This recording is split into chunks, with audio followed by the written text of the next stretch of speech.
Welcome to the Danny Clinkscale Reasonably Irreverent podcast. Insightful and witty commentary, probing interviews, and detours from the beaten path. Welcome to Kansas City Profiles, presented by Easton Roofing, and a truly enjoyable, informative, and inspirational conversation with Blake Schrek. He's the recently retired longtime CEO and president of the Lenexa Chamber of Commerce. He has been in Overland Park in the same role and various other communities, including Olathe and Joplin, Missouri. He is a native of Wichita, was a fine athlete there in the 1970s, and went on to play college ball at Missouri Western and is in their Hall of Fame, inducted in 2005. He eventually played against Brett Butler with the USA Baseball, and he rose to that level of international play as well after a brief dabble in professional baseball that didn't go so well, and you'll hear some funny stories about that. He also moved on into the world of finance and planning, but before that, he started his career in radio and PR with the Wichita Wings at the height of the MISL soccer days in the 80s, spent a few years there. He has, as mentioned, been at numerous chambers of commerce, including 25 years at Lenexa, and he retired about a year ago to enjoy his time in Shawnee Mission Park.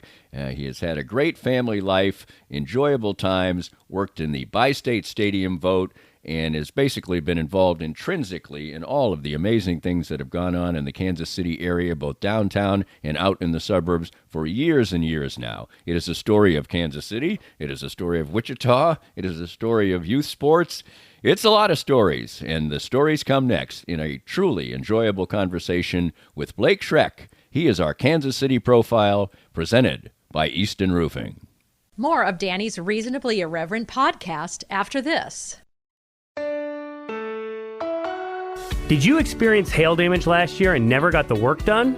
Most insurance companies only give you a year to get the roof fixed. And if you don't get it done, you could possibly not be compensated in full for the replacement of your roof. If you've been procrastinating getting that damaged roof taken care of, give us a call at 913-257-5426. And we'll send out an expert to help you through the process. We're never pushy, we're just here to help. Easton Roofing. Integrity matters. Cinematic Visions has been an affordable solution for professional media production in Kansas City since 2003, offering award-winning video production and creation, as well as a wide array of digital and social media management services. From planning, scripting, filming, editing, and post-production, to delivering your product to a watching world, Cinematic Visions will provide professional and affordable services for you and your business with the necessary return on investment to make it all worthwhile. Cinematic Vision's goal is to unlock the power of storytelling through video and a strong online presence for your company. Beyond the numbers, they want to inspire and evoke your clients to feel and act. Let my friends at Cinematic Visions embed your brand where it belongs, in your customers' minds. You can find them online at cinematicvisions.com or with a quick phone call at 816-600-6300.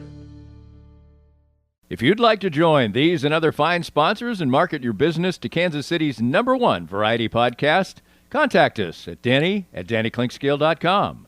Look forward to working with you. Blake, it's a pleasure to talk to you. As we were saying before we started up, it's kind of surprising. We really never have crossed paths personally, but we're very familiar with each other, and we're going to make our audience a little more familiar with you with some of the things that they may not know about you. And let's start with the very beginning, which most people probably don't. You were born and raised in Wichita, so coming of age in Wichita, what was a little elementary school Blake Schrek like?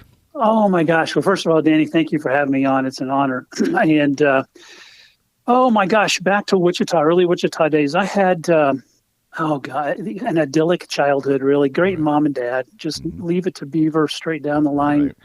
60s, growing up in the 60s kind of kid, had a younger brother. Mom stayed home. Dad was a working guy, carried lunch pail, was a steam fitter, and just spent their time mostly just chasing my brother and I around in whatever sport we were playing or activity we were involved in, and just had a great time. Wichita was a good mid-sized city to grow up in, big enough to kind of have all kinds of opportunities, but small enough to kind of get around. So again, nothing but fond memories of my childhood and my family when we were growing up. Well, obviously, you would have an outstanding Hall of Fame career at Missouri Western in athletics. When did you really see that you had a little bit of ability in that regard? Oh, well, thank you. You just play and on the little league teams, and then you keep playing, and you're fortunate enough to be, the best as you kind of go up. But then the more you work your way up, you realize when you think you're good, you can always see somebody better. But just played all the sports coming up. Went to Wichita South High and played basketball and baseball and a little bit of football, but that got a little dangerous when I thought I was going to be able to play some baseball later on. And just, again, had a lot of competition. Wichita had a great city league with, 10 plus high schools there. So it was, a lot of good players have come out of there, and was an opportunity to kind of, I think, get a pretty good basic. Again, it's not like today when there's 100, travel league games being played all the time. Right. But you're certainly playing against, all the guys in all the different sports all year round, which I still think is kind of the way to go instead of just focusing too quick. So, I had a great career at South High, and then had to kind of make the decision of what we're going to do when we go to college. Now, I've told this story often, and I think it's a reflection of, I played youth baseball. I was on the quote-unquote traveling team for our town. I think I ended up playing about, we're exactly the same age, basically. And I think I played 35 games, in a year. And I was at the 2015 All-Star game. I was interviewing Chris Bryan, and he grew up in Las Vegas with Bryce Harper. And the two of them, he said, played 180 to 190 games a year. Yeah, that's staggering to me. And it's the same thing that we just talked about. You get your 20, if you're lucky, Midwestern baseball games in high school, and then maybe you get on the little travel team and you play another 20 or 30. And so when you did get a chance to kind of go up against these kids from Florida or California that are playing 100 plus games a year, it was just night and day from the competition standpoint. So again, and I know again, Kim Renfed and some of the soccer guys, we'll talk about soccer pretty soon, but we've always had the ongoing argument that he still thinks it's better to have that kind of European system where once you are identify that you have some talent in one area, that you focus on that from 10 or 11 years old on. I still maintain that it's best to kind of let I think all the other sports can kind of complement each other. And I think the American model of, at least until you're into high school or so, kind of play some other sports, I think it's good for you. But yeah, it's amazing, especially in college baseball now. My God, it is the money that has finally filtered in, and filtered down to what in the old days were just baseball was a secondary, non-revenue minor kind of afterthought in Midwestern colleges back in those days. And so to see Tennessee now building a $100 million stadium, to see the SEC essentially become the minor league prep school for the major leagues after they've cut the minor leagues down, just a whole different ballgame. Because when, trying to decide what to do and where to go to college, back in those days, you had until fairly recently, you had the 11.7 scholarships that you divvied up between 20 some guys. So, you're getting an eighth ride or a quarter ride, or if you're really a big deal, you got a half ride. And it kind of cracks me up to think we were trying to find a way to go play, and you're getting a little bit of that. And so, it is a galaxy apart now. And the opportunities that kids have who want to go play college ball somewhere than, again, growing up in the Midwest where most of the fields we would go play the schools at Western. And again, it was a different time too, from the standpoint that the division system in the NCAA had really just kind of come into existence in the mid-'70s. And this whole idea now that we're so used to after the last 10 or 15, 20 years of D1 this, D1 that, everybody played everybody back then. And so we... Let's flash back a little bit before you get to college. Yeah, sure. Besides sports, what was your interest in as you were growing up? Were you thinking about anything except, hey, I maybe can play Major League Ball someday? Yeah, well, I know I was a good student and did the drama club stuff and was in the musicals and did all the kind of things that everybody did. And so sports was just kind of, the kind of the main theme of everything that we did. But no, I was very active in all that kind of stuff and did I did a lot of different things. So had a good, well-rounded education, I think, and a good kind of well-rounded upbringing. And so did a lot of different things. When you were getting ready to decide on college, I was looking through some stuff, and apparently a bunch of competing athletes from Wichita ended up kind of banding together to go to Missouri Western, guys who had been battling against each other. Is that right? Yeah, a little bit. We had, going back to kind of the summer league discussion for years in a row, the Wichita area kind of Babe Ruth travel team would always end up in the regional finals to go to nationals against the Kansas City area team. And that team was led by Rick Sutcliffe in Sugar Creek and Independence. And so we kept running up against Sutcliffe and some of those guys, and they would always beat us in the last game to go on to the nationals. And since we played those guys a little bit, we started kind of making friends with some of them. And there's some Wichita kids, and there were some kids from up around this area. And when we were trying to sit around and impress each other with all the wonderful offers that we all had these kind of opportunities to go to Missouri Western together.